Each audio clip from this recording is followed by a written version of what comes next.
Germany irritated by Ukraine's snub of a presidential visit. German Chancellor Olaf Scholz has criticized a diplomatic snub by Ukraine for his country's president and defended Berlin's record on delivering weapons to Berlin. German Chancellor Olaf Scholz on Wednesday criticized a diplomatic snub by Ukraine for his country's president and defended Berlin's record on delivering weapons to Kyiv amid tensions that have flared at a delicate moment in German policymaking on the war. President Frank-Walter Steinmeier, Germany's largely ceremonial head of state, had hoped to travel to Ukraine on Wednesday with his Polish and Baltic counterparts. But he said Tuesday that his presence, apparently, wasn't wanted in Kyiv. The German newspaper Bild quoted an unidentified Ukrainian diplomat as saying that Steinmeier was not welcome at the moment, pointing to his close relations with Russia in the past. Ukraine's ambassador to Germany later said the government would be glad to welcome Scholz, who, unlike Steinmeier, sets government policy. But the snub to Steinmeier may make that more difficult.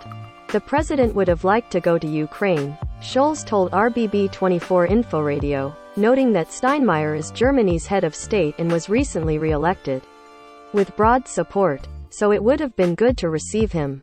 It is, in any case, somewhat irritating, to put it politely, Scholz added, noting that Steinmeier has strongly criticized Russia's war and called on Russian President Vladimir Putin to withdraw his troops from Ukraine.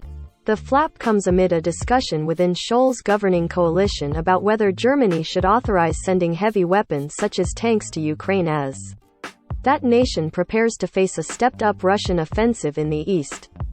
Germany broke with tradition after Russia's invasion to supply arms to Ukraine but has faced criticism from Kyiv for perceived hesitancy and slowness in providing material.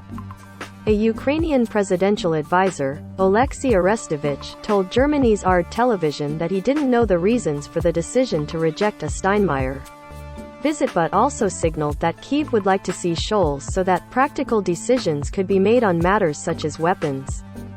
A senior lawmaker with one of Germany's three governing parties, Wolfgang Kubicki, said he didn't think Ukrainian President Volodymyr Zelensky was, well, advised to reject a visit by Steinmeier.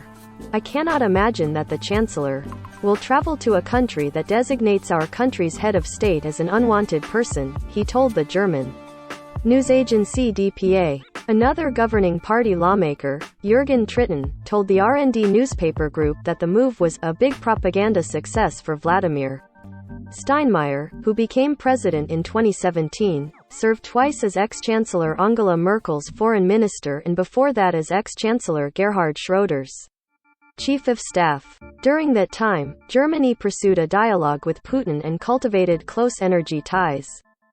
Last week, Steinmeier admitted mistakes in Germany's policies toward Russia, saying that, "We failed on many points."